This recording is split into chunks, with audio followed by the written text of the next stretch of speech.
他就是能够不断的通过喝酒来积攒他的某个能量。醉了以后呢，他的身法也比较飘忽不定，他的攻击也比较飘忽不定，他的剑会从各种意想不到的方向打过来。更加巧妙的就是说，我们如果击败了这个 BOSS， 我们还可以获得他的使出最剑的能力。那么玩家也可以在极限的时候进行各种非常灵活的躲闪，之后进行反击，而一切看起来好像都是东倒西歪的那种醉醺醺的，但却形成了一种又醉又优雅的一种战斗的风格。好像你在大型的怪物、大型 BOSS 的一种战斗的风格，但是在近距离的时候，它又体现出人形 BOSS 的一个风格，用2条腿来踢。那么这些东西结合起来，就会发现，在于哪怕是自己身陷困境，他首先要想到的是他人，他首先要想到的是为天下的苍生，就是点亮一盏灯。第一个，他物理上他的心受伤了。那么江湖里面是不是还有些方式可以救他呢？是不是还可以我用这66天，是不是能找到医治我的这个新的方式？这个是第一层，拯救我的算不算真正的活着？因为你是作为一个工具，你是作为一个组织去征战四方的一个棋子，你要杀谁，你要救谁，可能并不是由你自己来决定的。想自己真正的活一次，自己真正的活66天，要自己践行自己心中的侠义之道。因为侠它实际上就代表了什么？它代表的是平民中涌现出来的英雄，草根精神的英雄。Please, take it. Save our. 那么这个我觉得也是另外的一种雄心，就是他要寻找他的初心。当年那个一腔热血的少年，还没有被这个武林磨去棱角也好，或是被这武林异化也好，之前的那种赤子之心，我觉得这个可能也是我们大家就会非常了解支线和主线。我们永远有一条主线任务，然后去你自己的恩怨也好，要解决你自己的事情，那么你可以理解为那是主线。那么在支线，你肯定会在你的这一路中会遇到一些萍水相逢的其他的人。那么其他人会有其他的故事，你是他故事里的一个过客。也就是说，你在帮助别人的过程中，就是有点像蝴蝶效应，扇起了一个翅膀。那么你在行侠仗义的过程中，你有可能会对你自己的主线，对你自己的爱恨情仇的故事发生一些影响。那么在这影响之下呢，你就会发现，那你只要是按你的侠义之道去行事，你只要做好这些事情，你会发现它整个就会有一个更加宏观的影响。我觉得这个可能也是一个很有禅意的一种解读吧。你是谁取决于你做的所有的事情，然后你只要是坚持一个原则去做了所有的事情，这些看起来没有关联的事情就会结合起来，影响到你是谁，并且影响到你后面的事情进展。在尹真灵的 TGA 的预告片里面，一个大侠救出一个火场中的婴儿，救出这个婴儿了以后，这个婴儿成长为新的大侠，就是我们的主角。而在现实世界上，我们就像那个孩子，就像那个襁褓里的婴儿，以前的创作者传承下来的养育、成长，拿到了好莱坞，然后现在功夫、康复，这甚至都已经变成了一个普通的英文单词。我觉得，如果我们能够做到这一点，不管最后的商业的结果是怎么样的，我觉得我们都已经取得了我们自己所认为的成功。用黄星子求引推行生命裸体改造之术，大部分人都接受了。裸体只是一个好听的名字罢了，它实际上便是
咱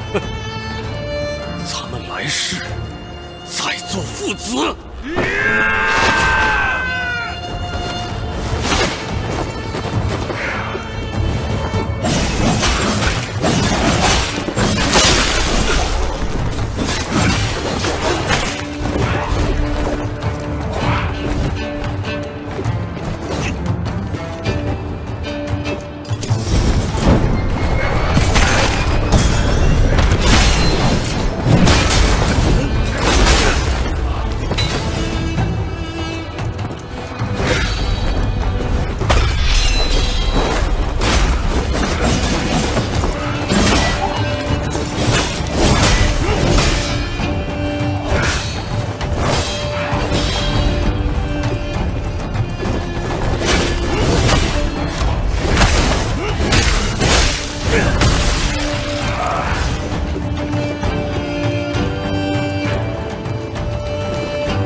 这龙体改造的记忆，已经由那个组织改良过，只会杀气提升，却不会走火入魔。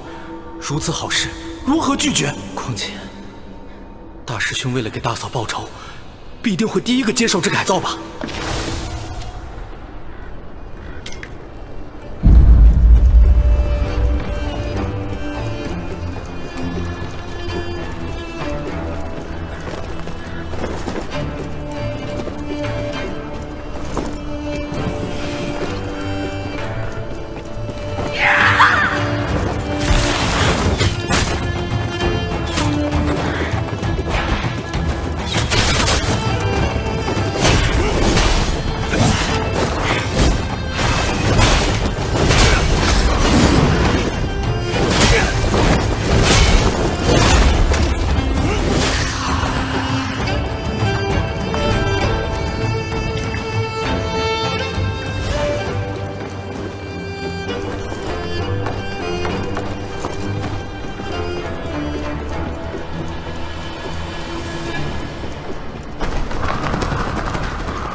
Go up there.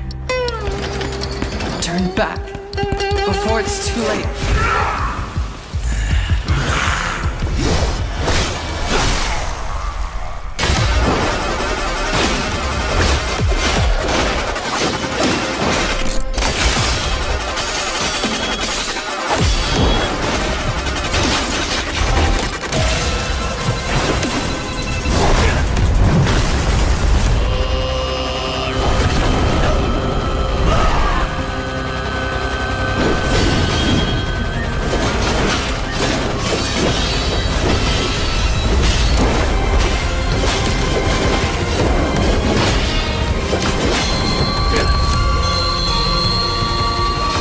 Phantom Blade Zero is an upcoming single-player, third-person action role-playing game developed and published by S-Game. scheduled to release on September 9th, 2026 for PlayStation 5 and Windows PC, and represents a major AAA evolution of the Phantom Blade franchise, blending traditional Chinese wuxia aesthetics with fast-paced cinematic combat and a dark, stylized world often described as kung fu punk. The game is set in the mysterious Phantom World, a fragmented and war-torn realm inspired by ancient China but infused with surreal, industrial and supernatural elements, where players assume the role of Soul, an elite assassin serving a secretive organization known as the Order, who is framed for the murder of its patriarch and given only 66 days to uncover the truth behind a vast conspiracy while being relentlessly hunted by enemies and former allies alike. Gameplay is built around extremely fast, fluid melee combat that emphasizes precision, timing, and stylish execution rather than last bled or than traditional RPG stat systems, combining elements reminiscent of character action games with grounded martial arts choreography, where players can seamlessly switch between multiple weapons mid-combo, including blades, heavy weapons, and ranged tools, creating a highly expressive and skill-based combat system. A unique resource system, known as Sha Qi, governs both offensive and defensive actions, forcing players to carefully balance aggression with defense, while advanced mechanics such as parries, dodges, and ghost steps allow for repositioning and counterattacks, making encounters feel dynamic and reactive rather than purely pattern-based. Enemy design is built around coordinated AI behavior, where groups act in structured formations inspired by wuxia cinema, creating encounters that feel choreographed yet unpredictable, avoiding both overwhelming swarms and passive enemies by simulating a controlled chaos of combat. The world design blends semi-open environments with tightly crafted levels, featuring interconnected locations such as ancient temples, industrial complexes, and surreal landscapes, all filled with secrets, shortcuts, and narrative elements that encourage exploration while maintaining a strong sense of pacing. Narrative delivery focuses on cinematic storytelling combined with environmental detail, incorporating themes of betrayal, honor, and fate, while drawing heavily from Chinese cultural traditions, including rituals, operatic influences, and folklore, giving the game a distinct identity within the action RPG genre. Technically, the game is built using Unreal Engine 5, enabling high visual fidelity, detailed animations based on motion capture, and large-scale environments, with developers emphasizing handcrafted design and human artistry across all aspects of production, rather than reliance on automated systems.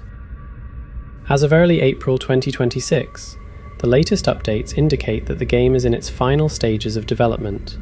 with developers focusing on polishing combat systems, refining performance, and enhancing overall presentation ahead of launch, alongside continued marketing through trailers and gameplay showcases that highlight its speed, visual style, and unique fusion of martial arts and dark fantasy. Overall, Phantom Blade Zero is shaping up to be one of the most ambitious action titles of 2026, aiming to deliver a highly refined, skill-driven combat experience combined with a rich cultural aesthetic and cinematic storytelling, positioning it as a standout entry in the modern action RPG landscape that prioritizes fluid gameplay, artistic identity, and intense, choreographed combat encounters. Now you can enjoy the screenshots without any interruption. Enjoy!